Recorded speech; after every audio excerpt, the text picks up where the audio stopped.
You said today in your United Nations speech, it was strange that the victims of a crime against humanity were being told what procedures were proper to rid themselves of that crime. What did you mean by that? Well, we are told, for example, that we must lift sanctions.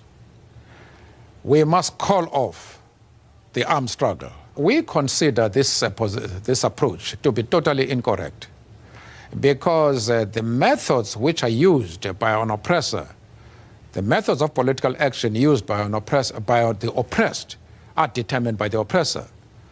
In South Africa, the methods which the people are using to oppose apartheid and racial discrimination are determined by the government. Where the government talks peacefully, wants to solve problems by peaceful means, talks to the oppressed, it would be very difficult for them to turn to violence.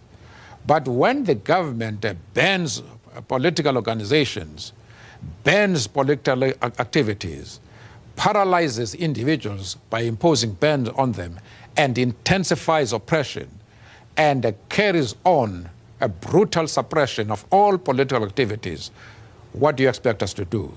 We must resort to violence in order to defend ourselves.